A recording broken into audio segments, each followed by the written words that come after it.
Welcome to the review of Transformers: The Age of Extinction, better known as Transformers 4. This is the fourth installment of the highly lucrative Transformers franchise.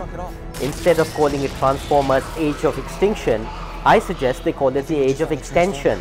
Michael Bay has made 3 other Transformer movies and needed to inject fresh blood into an aging franchise. So this time, instead of Shia LaBeouf and Megan Fox, we get action hero Mark Wahlberg, good old Marky Mark, and a funky bunch of Transformers ranging from Autobots, Decepticons and Dinobots battle it out as Earth faces extinction at the hands of aliens and some evil humans.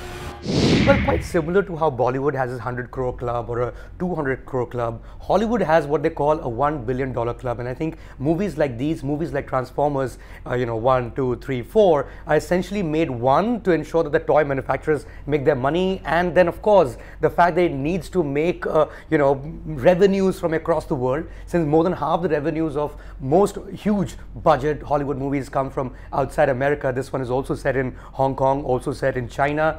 At the end of the day, I think what we are getting is pretty much the same thing. Transformers 2 was the highest grossing film to win Golden Raspberry, right, which is for the worst movie every year. Transformers 3 was a $1 billion club movie. I think this is going to be both Razzie and $1 billion. Oh, Razzie Dazzy and as I said, it should be Transformers 4 and 5 rolled into one because it's just so long at 3 hours.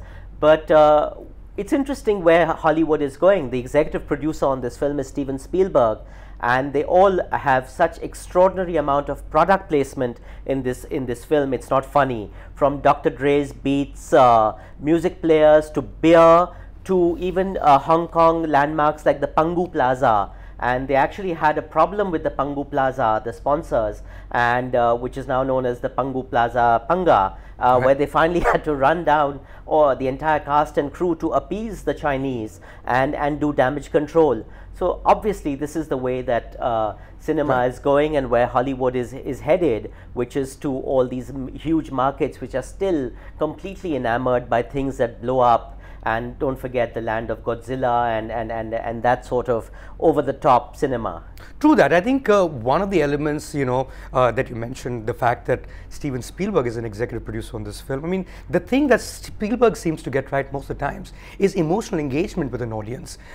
Clearly, that is not something that Michael Bay even aspires for. No. So, if things are just blowing apart one after another, here I'm thinking, is it supposed to make sense to me in some form? And of course, since the storyline is roughly about CIA that wants to now take on Autobots, there's an international company that also wants to manufacture them. I'm thinking, is this CIA story with Osama bin Laden? Does it have parallels? Can we draw some? And at some point I'm like, dude, it doesn't matter. Can I just sleep for a few minutes? And I can't do that also because it's so freaking loud. Yeah. No, don't forget this is Dolby Atmos, so there's no question. The sound is coming from you from all sides, including from above. So any thoughts of catching 40 winks within those 3 hours is a complete no-no. Right.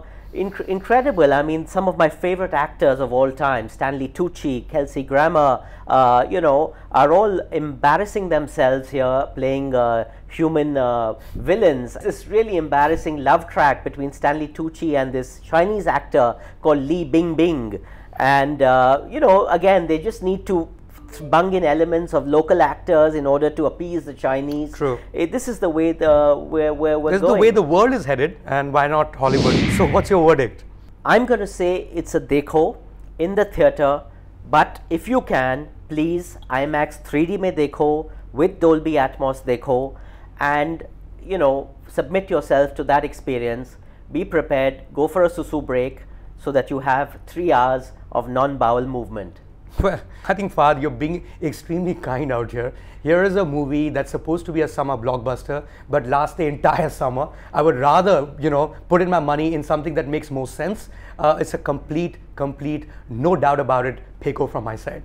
So that's a full-on emphatic feko, a very charitable dekho from my side. But let's see what the audience had to say at Desi Martini.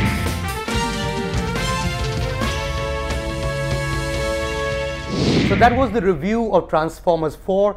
Do catch the oh my god moments from that same film, and of course subscribe to our station, our YouTube channel, Friday Double Bill.